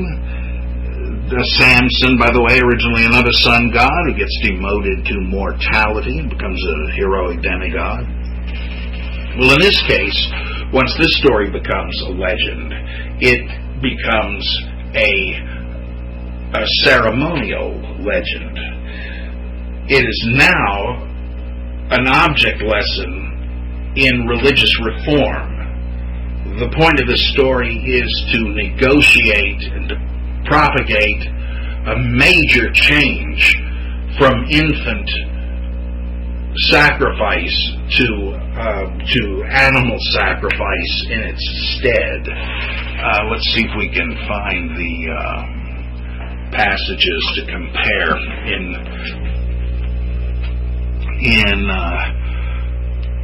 here we are. Infant sacrifice commanded in Exodus 22:29. We looked at this when we did our Moses talk and a series of talks. God is stipulating all this stuff. You must not be dilatory with your offering, whether much or little. You must give me the firstborn of your sons. You must do the same with your oxen and your sheep. For 7 days it may remain with its dam, its mother. On the 8th day you must give it to me. Okay, that's the original version, and it's pretty darn clear that your firstborn son by any given wife, that which opens the womb, you have to sacrifice on the 8th day, just like you would the firstborn calf from any cow you had, or the first sheep to be born from a particular ewe, etc. Now this changes, though, when things evolve. In Exodus 13:11, you have a priestly version of this. Notice the difference. When Yahweh brings you into the land of the Canaanites, as he swore to you and your fathers, and gives it to you, you must make over to Yahweh whatever first opens the womb, and all the firstlings of the livestock that you have that are males shall go to Yahweh. Every firstling ass, however, you may redeem with a sheep, but if you do not redeem it, you must break its neck. And every firstborn son of yours you must redeem. Well, redeem. In other words, you can buy its freedom with an animal. And that's just what happens with Abraham, right? He's just doing his duty. Now, okay, I admit Isaac isn't as young as these kids. He's not 8 days old. But it's hard to resist the main point of the thing, that he is about to do his fatherly duty to sacrifice the firstborn son of himself and Sarah. And then he is told not to. And He's not told, forget the sacrifice. He's told, no, from now on, how about a sheep instead? Well, that's interesting. So this is the story told to say, yeah, you see, God has told us He wants us to buy back our sons with animals instead. So you better do it. Don't worry, you're not chickening out. This is what God says to do. There is a very similar Greek myth. I doubt that this one has the same ceremonial origin, but it makes you wonder whether this story was, the Hebrew version was borrowed from the Greek. In this one, there's a complicated story where King Athamas, somewhere in Greece, he has a son, an heir named Phrixus, and his wife dies, I think, and he marries another woman who fancies her son, or maybe it's Athamas' son with her, as taking the throne. And he's insistent that his original heir, Phrixus, will be the heir to the throne. So his conniving wife pays off a priest to issue a false oracle, just made it up, telling the king, no, you are to go and sacrifice your firstborn son, Phrixus. And of course that obviously leaves the other son to be the heir. Well, he's willing to do it. And he's lifting the knife, and suddenly who appears but Hercules, who stops him and says, my father Zeus loathes human sacrifices. And then he offers him a ram caught in a hedge instead. And then what happens, there's yet more of the story. Phrixus, seeing the opportunity, jumps on the back of the ram and hightails it so it doesn't get sacrificed. It goes, makes a long journey, and finally takes him to Colchis on the shores of the Black Sea, where its fleece becomes the golden fleece, which the Argonauts will later go in search of, and so on. But it's so darn similar. It's one of these many myths that appears in slightly different versions between the Bible and the Greeks. And, you wonder if people that... if apologists for the literal accuracy of the Bible, you really have to ask them, are you telling me that the Abraham and Isaac thing did happen, even though you laugh off the Hercules thing as a myth? And they say, well, yeah, because the Hercules version is a satanic counterfeit. That is an absurd notion, but people are driven to it because of the sheer power of the parallels. Once you hear that there is such a story, people's natural common sense dictates to them, well, look, if the one is obviously a myth, the other is too. The problem is that we too often give in to the rationalizations we come up with, as absurd and pathetic as they are.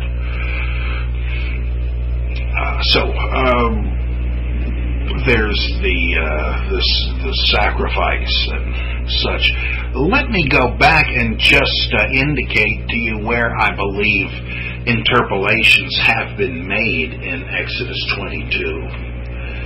I've indicated that in a general way, but let me just tell you where I think we just go back over a little bit of it and indicate how the story may have read originally. If you go to 22, 1 through 6.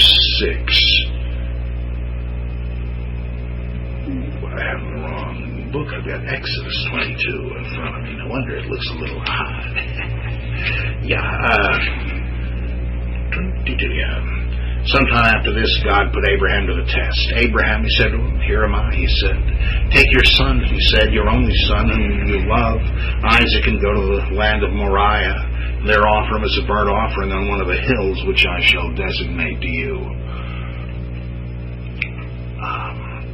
So the next morning Abraham rose early and harnessed his ass, and he took 2 of his servants with him and his son Isaac, and having cut the wood for the burnt offering, he started off to the sanctuary which God had designated to him. On the 3rd day, when Abraham raised his eyes, he saw the sanctuary in the distance. So Abraham said to his servant, "Stay here with the ass, while I and the boy go yonder to perform our devotions." And my guess is that's where it ended. Somebody added, "after which we shall return to you." And the original continues as of verse 9. When they arrived, this is leaving out the dialogue between Abraham and Isaac, assuming it's a secondary development, embellishment. The continuation would be 9 through 14. When they arrived at the sanctuary which Elohim had designated to him, Abraham built an altar there, arranged the wood, and binding his son Isaac, laid him on the altar on top of the wood. But as Abraham put out his hand to grasp the knife to slay his son, the angel of Yahweh called to him from the heavens. "Abraham, Abraham, here am I," he replied. "Do not lay hands on the boy," he said. "Do nothing of the sort to him, for I know now that you revere God, and that you have not withheld your son, your only son, from me." When Abraham raised his eyes, he saw behind him a ram caught in the brushwood by its horns. So Abraham went and took the ram and offered it up as a burnt offering in place of his son.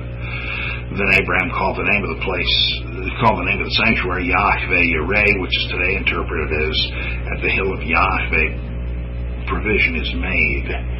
Then you would skip 15 through 18 as Deuteronomic material, and finishes in 19. "Abraham then returned to his servants, and together they started off for Beersheba, and in Beersheba Abraham made his home." And that would be it. The other would be interpolations.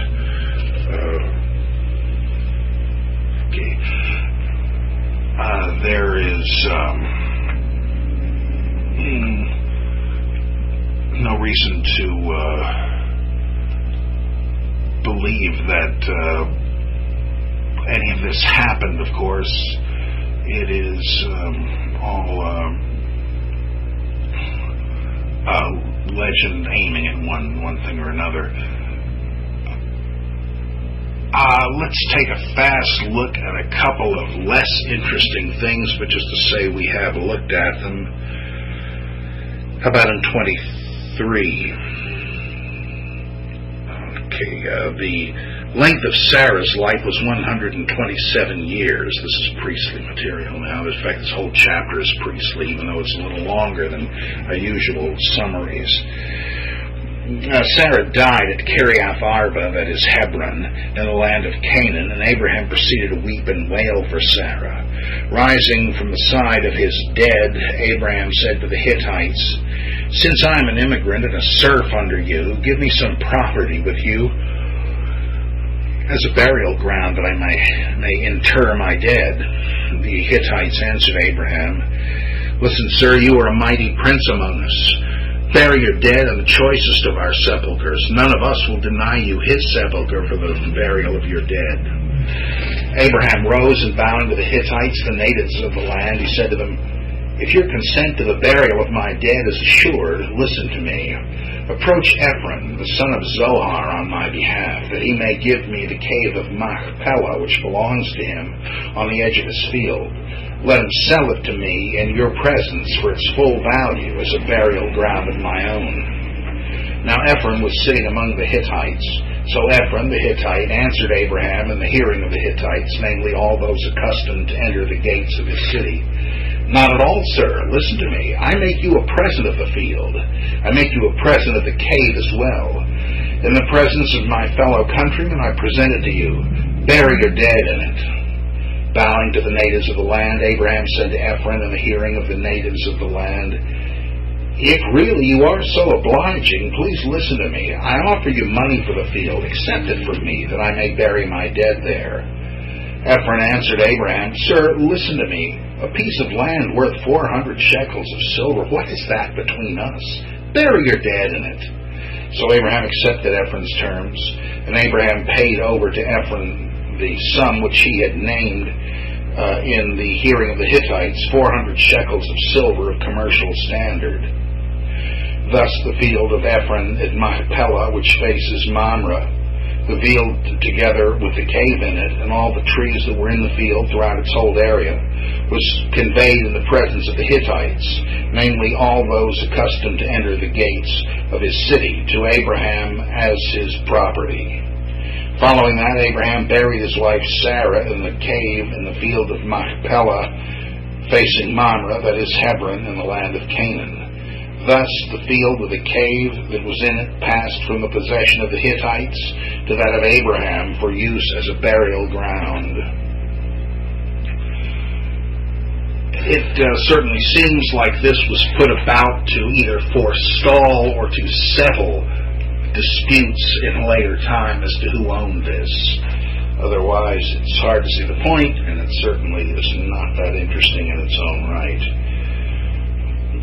Now we will take a fast look at something I mentioned a time or so before, a famous biblical type scene, as Robert Alter calls it, in which we have a sort of a scene that's going to be repeated with different characters again and again.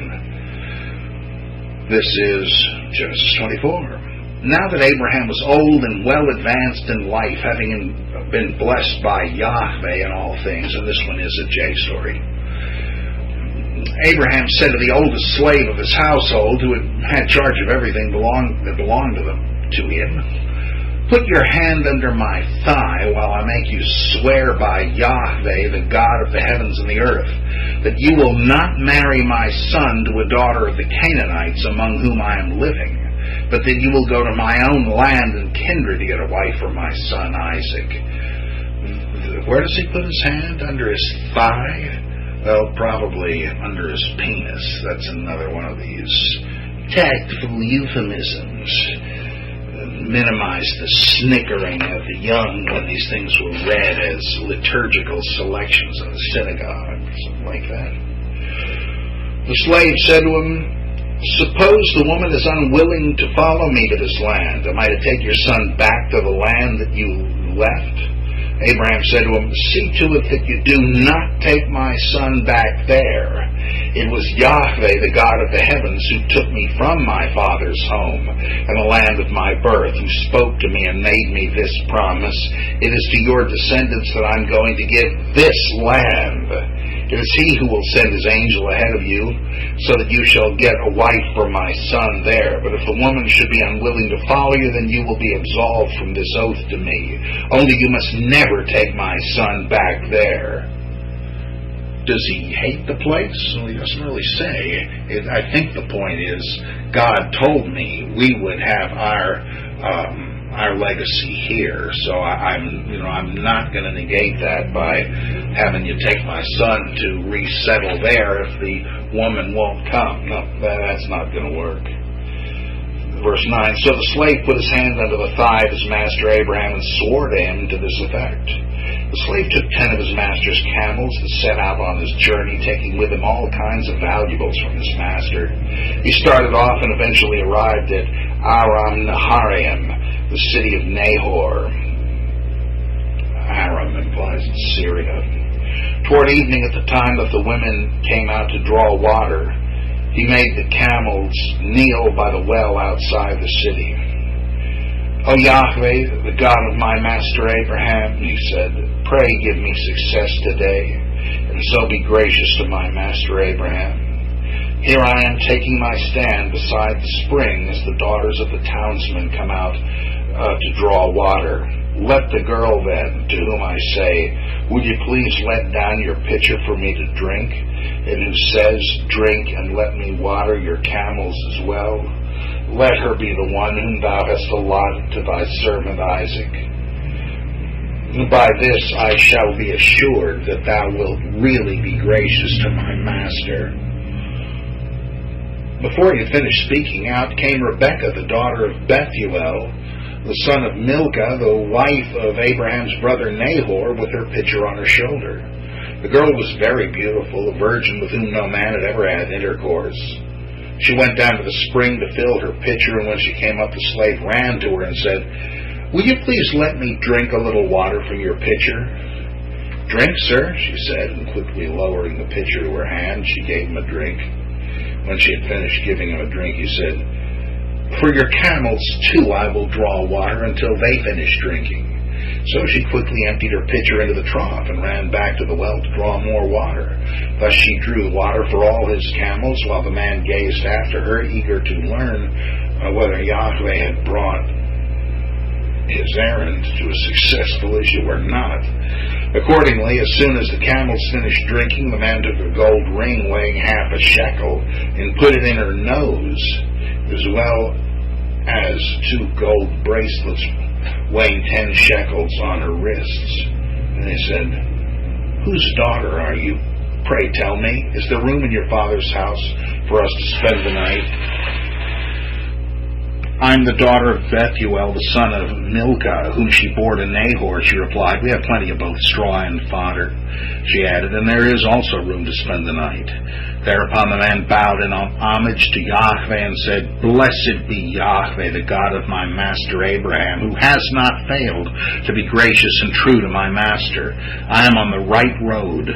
Yahweh has led me to the home of my master's kinfolk." Then the girl ran and gave an account of these things to her mother's household. Now Rebekah had a brother whose name was Laban. So Laban ran out to the man at the spring when he saw the ring and the bracelets on his sister's wrists, and heard his sister Rebekah saying, "That is what the man said to me." When he reached the man, there he was, standing beside the camels near the spring. "Come in, you blessed of Yahweh," he said. "Why do you stand outside when I have the house ready, as well as a place for the camels?"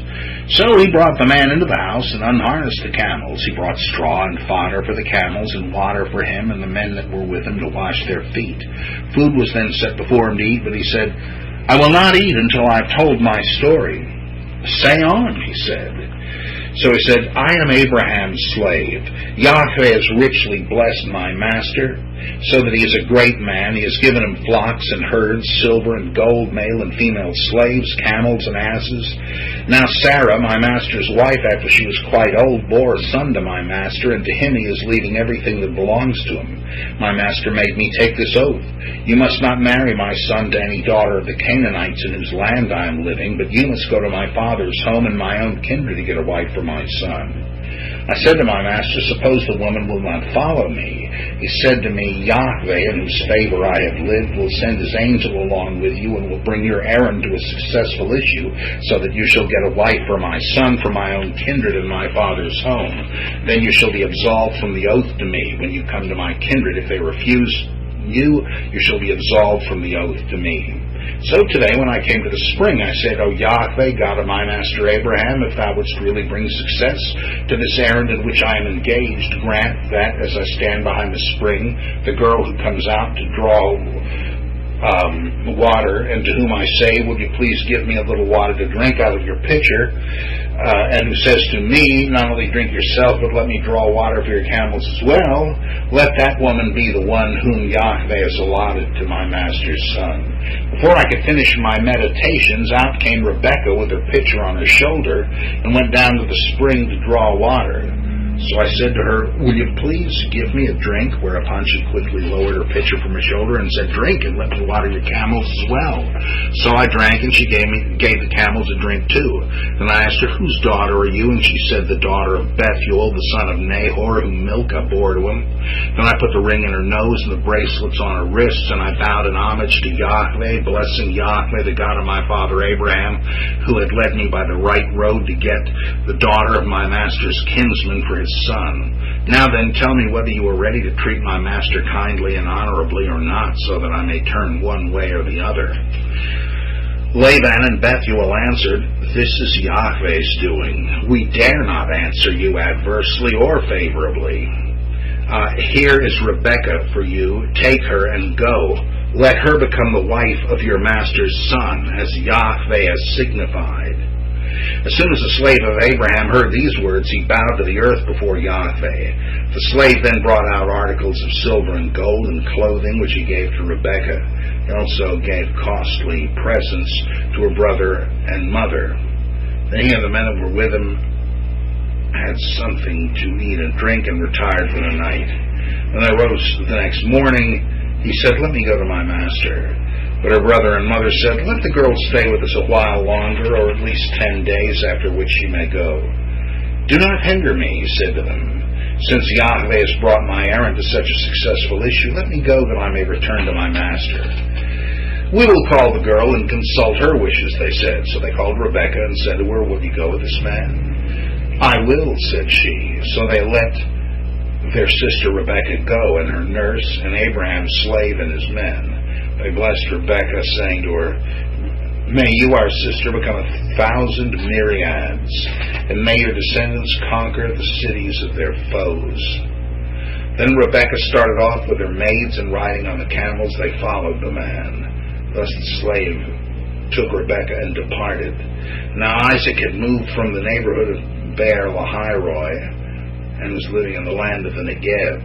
One evening Isaac went out to stroll in the fields, and raising his eyes he saw camels coming, and Rebekah too raised her eyes, and seeing Isaac she dismounted from her camel, saying to the slave, "Who is the man yonder that is walking through the fields toward us?" "He is my master," said the slave. Then she took her veil and covered herself. The slave told Isaac all that he had done, so Isaac brought her into his tent. He married Rebekah, and she became his wife, and in loving her, Isaac found consolation for the death of his mother, Sarah. Abraham married another wife, whose name was Keturah, who bore him Zimran, Jokshan, Medan, Midian, Ishbak, and Shua. Oh, there's 6.